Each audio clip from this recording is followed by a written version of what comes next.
Hey friend, thanks for listening to the Fixate Phoenix podcast. We are praying that you are blessed by this week's message. If you would like to partner with the future of Fixate, you can visit fixatephx.com/give. So if you've been here the last few weeks, this is part 3 of what I've been calling the ecology of a missional disciple.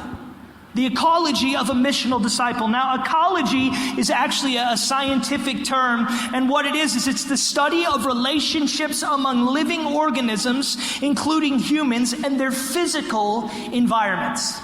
So the reason I chose that word is because for some reason, like I said, I think that we all profess, God, I follow you, God, I serve you, like I'm a disciple of you. But if we were to put you under the microscope and assess your interaction and involvement with your physical surroundings, would the people around you and the places that you frequent say the same thing?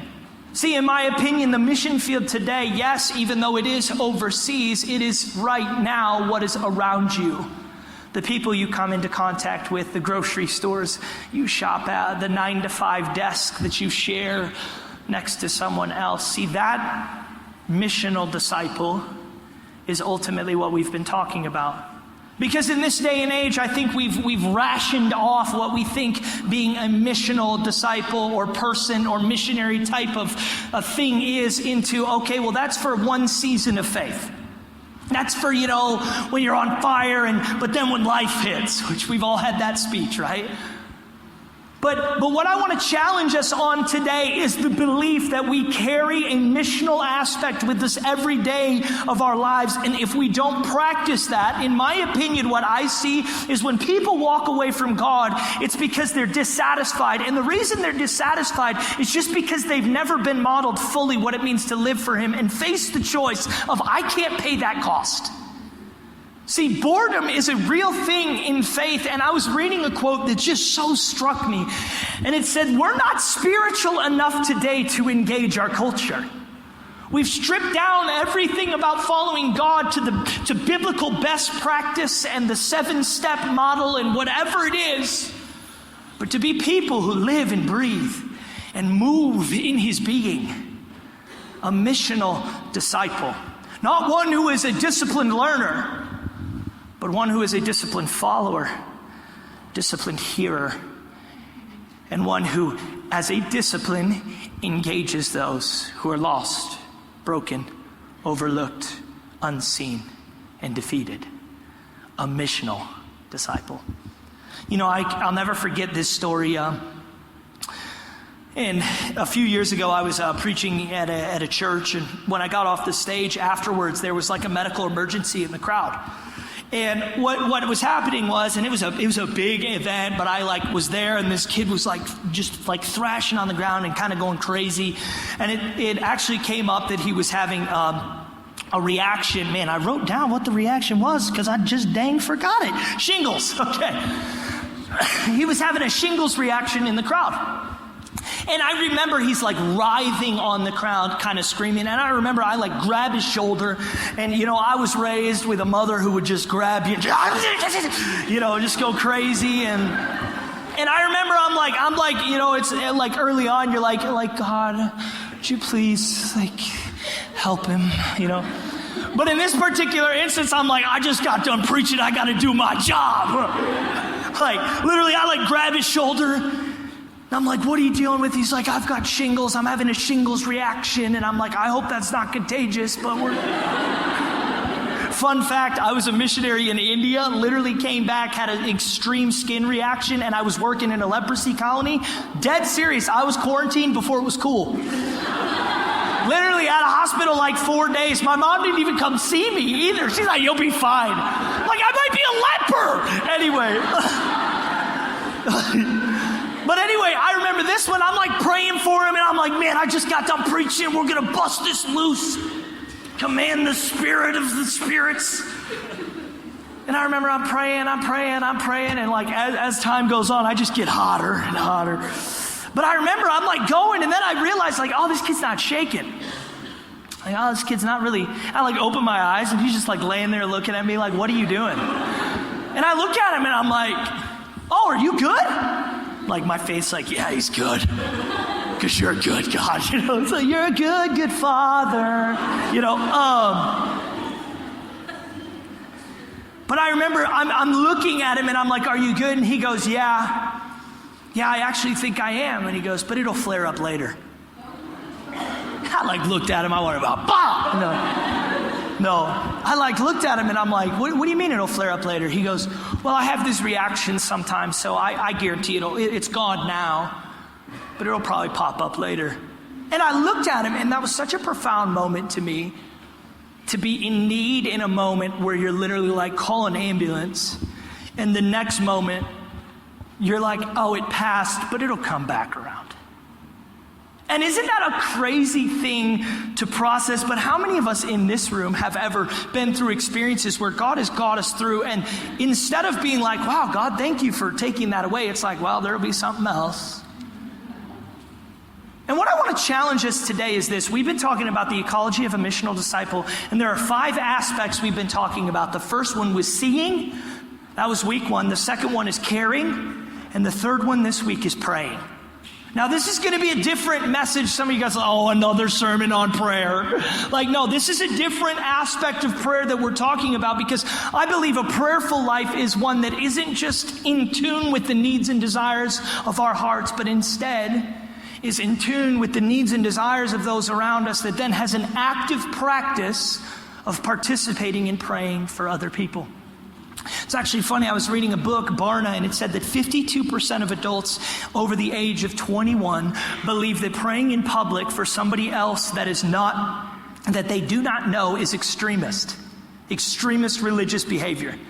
And it was profound to me, because really when we talk about it, we have started to condense the spiritual rhythmic practice of following Jesus to this time alone or in church, in which we insulate and bubble wrap every part of our being to not interact with a world that really is the faith upgrade that we pray that God upgrades in us.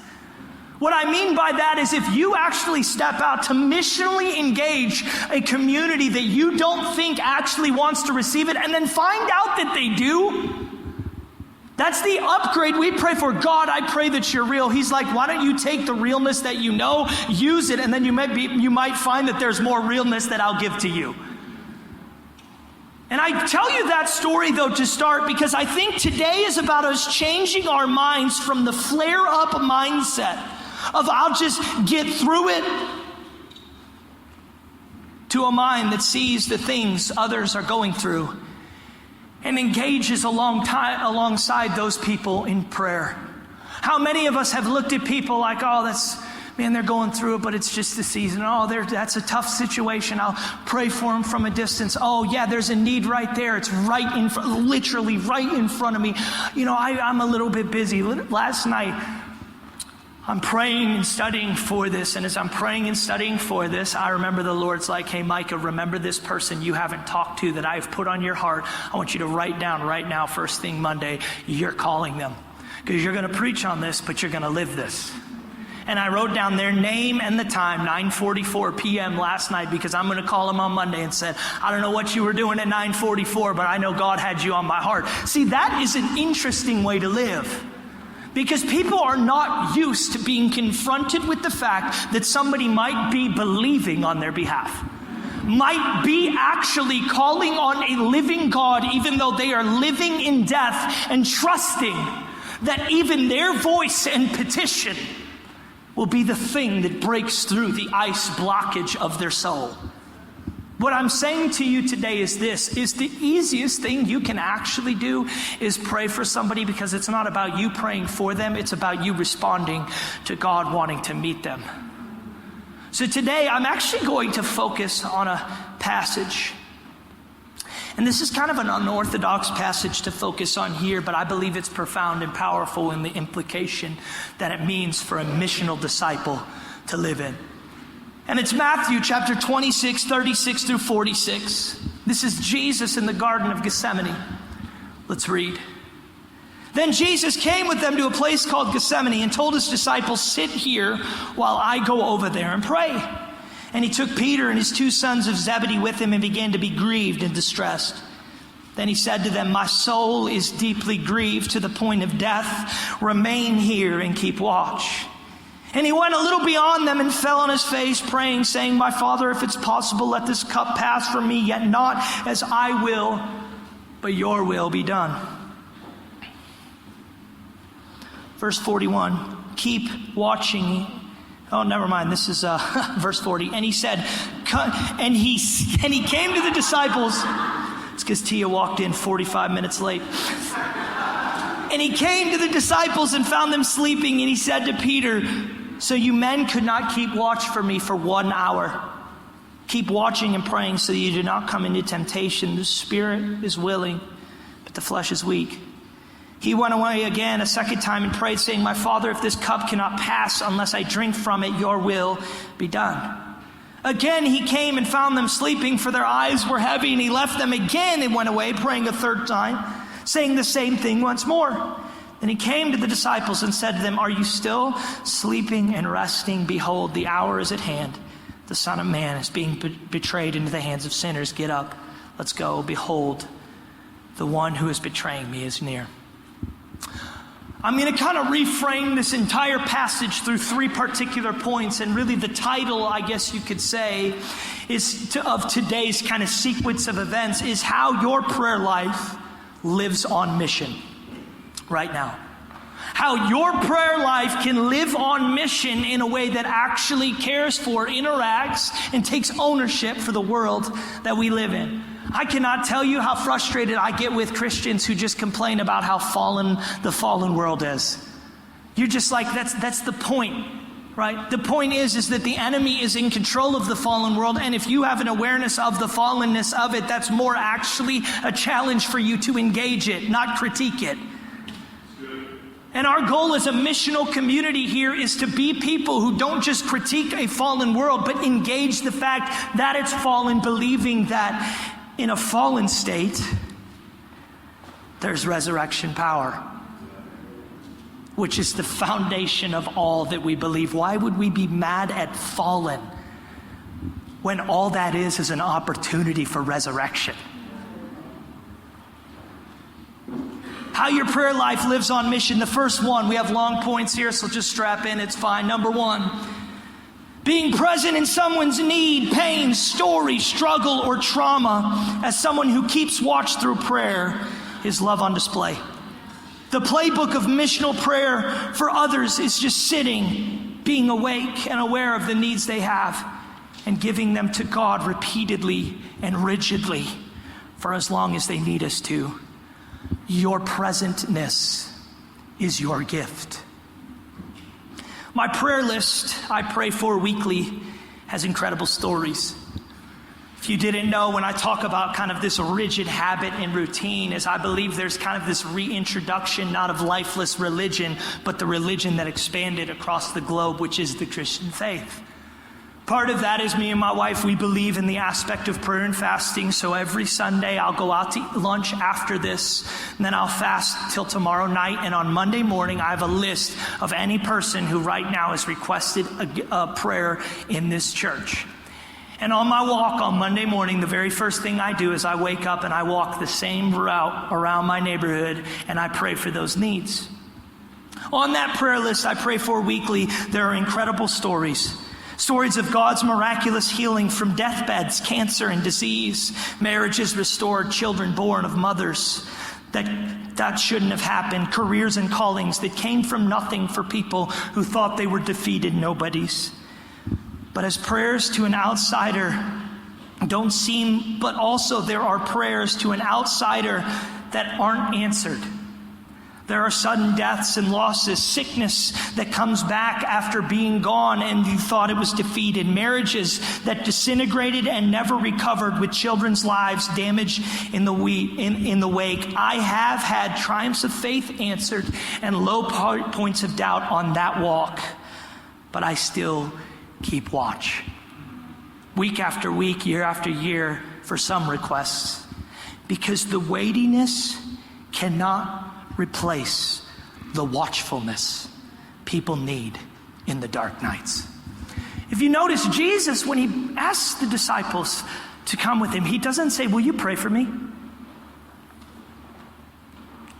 The request wasn't, hey, will you keep watch with me?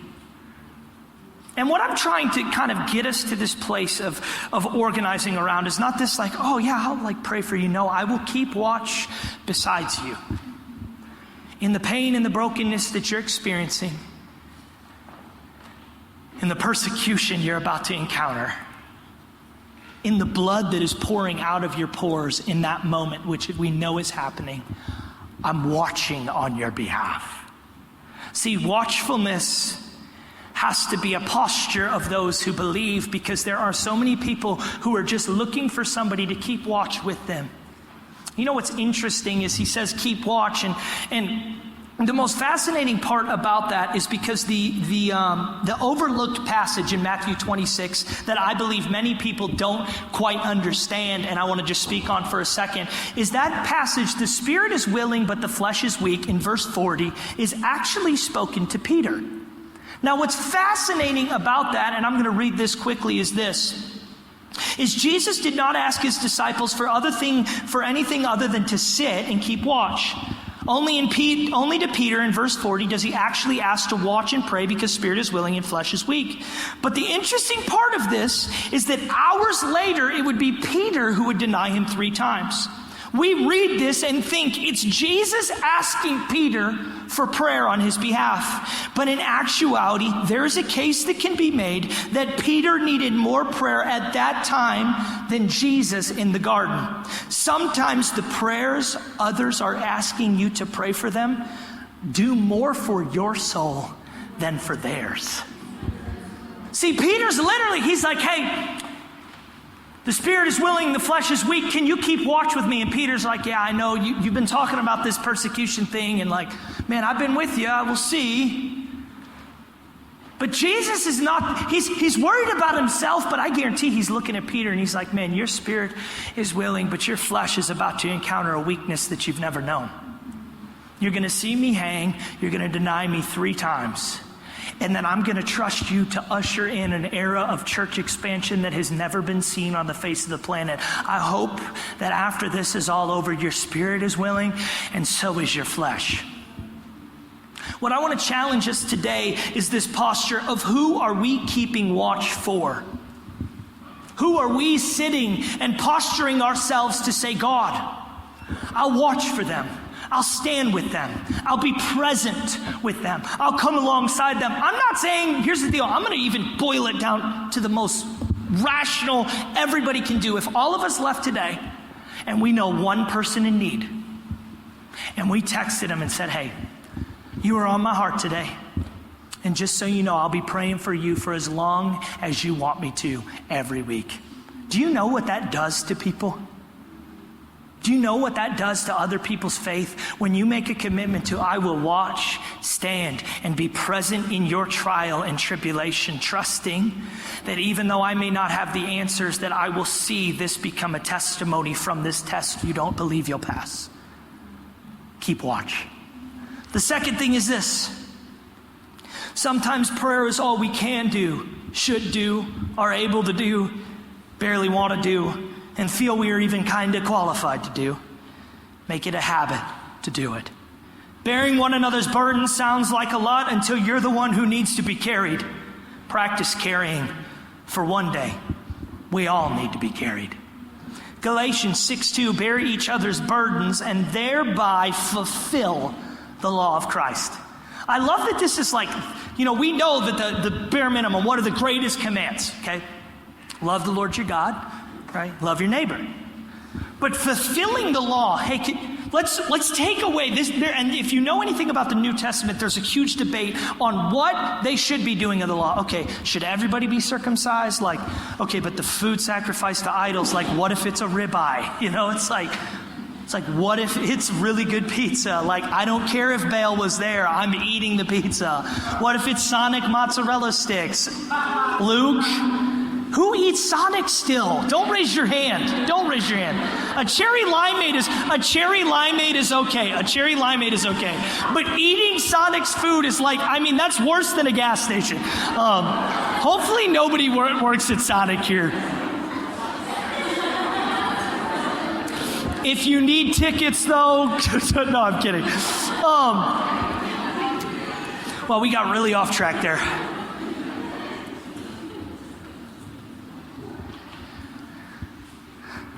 There's a huge debate in the New Testament about what parts of the law they should sustain, uphold, keep doing, because the blood has purchased a new covenant, and Hebrews does a great job breaking down this new covenant, in which I was reading Hebrews 6 last night. It's like, I've written the law now on your minds and on your hearts. Like, this is the new covenant. You don't keep a Mosaic code of conduct anymore. And so this debate is going on, and this statement, in my opinion, is extremely profound within the historical context. Galatians 6:2, bear each other's burdens and fulfill the law. Wait, what? If I just bear other people's burdens, I'm going to fulfill it all? And I'm not going to spend a ton of time on that, but I think that's such an interesting invitation, that we would just be people who bear others' burdens and from that place fulfill what God has called us to do. What if I challenge you today? Some of us are like, God, what am I called to do with my life? Bear others' burdens. Okay, but God, what practically? Bear others' burdens. Okay, but God, what about on a platform or with my gift? Bear others' burdens. But what about on social media? Because everybody has to see that I do it. Bear burdens. Who else's burdens are you bearing? And I challenge you today to seek out a burden that somebody needs watched alongside. Somebody needs somebody to be present with. Somebody needs somebody to stand alongside. And I promise you, there will be a missional aspect in your discipleship that will do something at the core of your humanity. You know, I'll never forget, I was homeschooled and it was terrible. Wow, some people in here are like, fighting words. We got some parents in here. I was private, public, and homeschooled. I was the trifecta. And it was because all three couldn't hold me down. I rose, God. But here's the thing. The only problem with homeschool is that my mom was a strong-willed woman, and whatever she was doing that was spiritual, you better believe she was taking me with her. And I can't tell you how many hospital visits and nursing home things, and I'm like 13, I'm like, Mom, please, I just want to play Madden. But one particular instance I'll never forget, when we talk about bearing each other's burdens and how prayer, even if it's the only thing you do, can be one of the most profound things you do, is I'll never forget this to this day. My mom, for years, went and saw this same lady, and her name was Jane. Jane had rode on the back of a motorcycle, and her boyfriend had a wreck, and she had slammed the concrete and went into a coma. My mom knew her family had never met Jane personally. My mom went month after month, year after year. She never came out of that coma, and she didn't survive. And I went with my mom no less than 5 times to pray for this woman. And you know, I was thinking about that story this week, and I've never actually shared this, but I was thinking about that story because why would I share something in which God didn't intervene on the behalf of a miracle? Because I think there was something God was doing that might have been deeper in me than just seeing a miracle in front of me. And it's the faithfulness to bear a burden. It's the faithfulness to say, I've never known you. I've never had a conversation. But if you need me to keep watch, I'm going to be in this chair. You may not ever know my name. You may not have ever shook my hand. But I will bear your burden. And I think that as a culture and as a community that tries to distance, isolate, and insulate ourselves from a world that is begging for others to bear our burdens. What happens when we bear the burden? It's not a wait. If you are rhythmically following God, it's not a weightiness, it's an anticipation. What do I mean by that? The weightiness is when you don't believe because rhythmically you haven't lived a lifestyle in which you believe that God can act on your behalf. But when you bear burdens rhythmically and you have the habits and disciplines of faith intact, what happens is it's an anticipatory waiting. in which you're not looking and saying, God, I'll play for this endlessly and hope it happens. It's God, I know you're going to do something, and I'll keep striking the ground because I know it's going to do something for their faith, but it's going to be doing something for mine as well. See, the missional aspect of somebody who keeps watch in prayer and in waiting and in the repeatedness of it is not for your credit, it is not for your clout, it is for Him to show that fulfillment of the law for a son and daughter who was okay bearing the burdens of this world. What do you think Jesus even did? I talked about this, I believe it was at Easter, but there's a medical belief that Jesus didn't die from the suffocation on the cross. He didn't die from the sword that went into his side. He was already dead. And that the water and the blood, when it's shot out, what happens is when your heart fails, there's a layer of water that surrounds your heart. So when that sword went in, and it says in John that water and blood spat out, they actually believe that he was heart failure because of the shock and stress he was under. The burden he was carrying caused his heart to stop. Yes, there was beatings. Yes, there was bruisings. Yes, there was torture, but there was a burden that caused his heart to stop beating. And I want to challenge you today that God is saying to us as a church, will you carry the burdens of those around you? Because for too long, the church has been too surfacey, too arm's length. It's been too polished. It's been too perfect. And to have any need at all is a sign that, oh, God must not be there. He must not be present. No, we bear burdens here. And I pray that you bear burdens out there. My last point is this. Can I pray for you is not a one-time commitment. It's a spiritual investment into someone until the need is met or the answer is made. People with little faith learn a lot from people with a lot of faith who choose to not back down from darkness, fear, and doubt. To pray without ceasing is just a saint who won't stop believing that they will see the goodness of God in the land of the living. How many times did Jesus check on his disciples to see if they were keeping watch? 3 times. 3 times he checks, and we know that he knows the answer.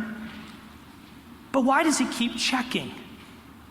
I believe this is such a profound moment that's missed in this story. If Jesus checked 3 times on his disciples to see if they were praying for the urgency of the hour, how often do you think he checks on you to see if you're praying for the needs and the urgency of the hour of those around you?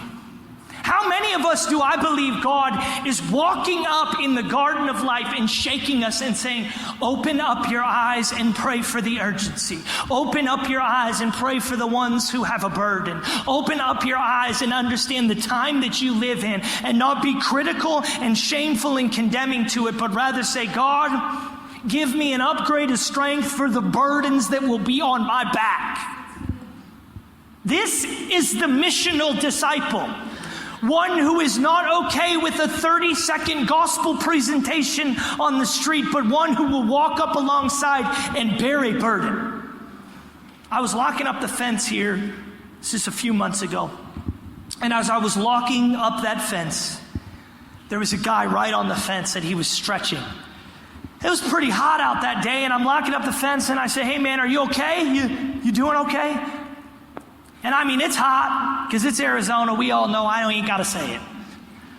And he looks at me, he goes, yeah, man, I just got this back pain, real bad back pain.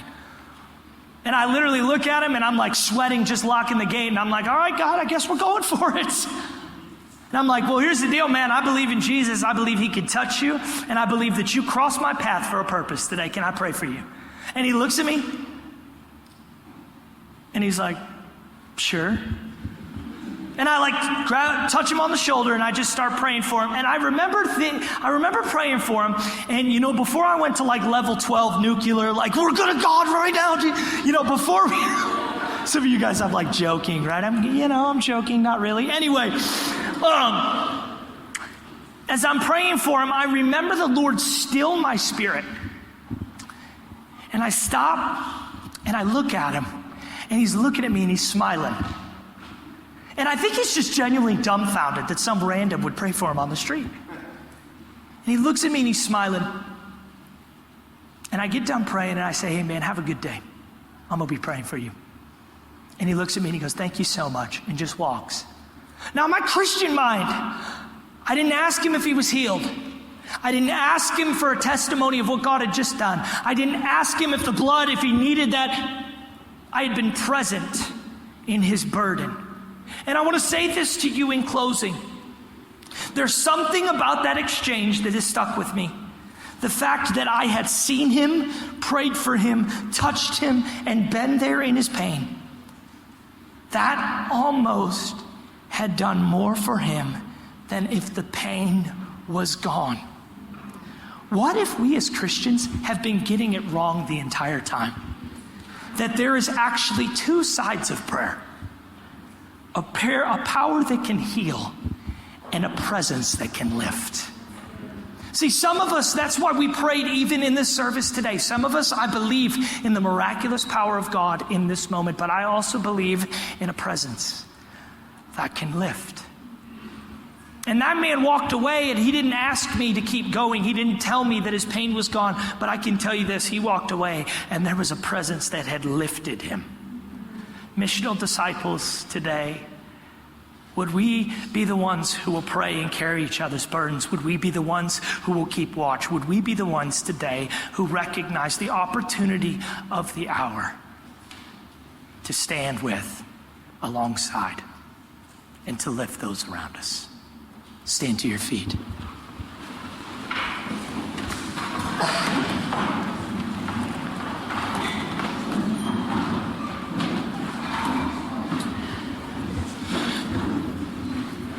In closing today, I want to pray this over us. If you've been here before, you know that I like to just write a prayer based off of the sermon and then read it over people. So whatever your posture for receiving is, or whoever you are today, I pray that this prayer would meet you where you are.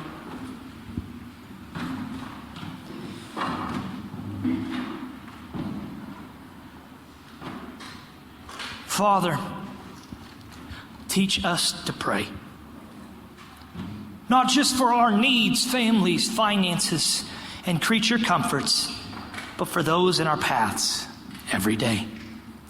Today we ask that you would birth in us a life of prayer that sees its habits and priority as a mission field to engage a fallen world. Today we say that we will not fall asleep.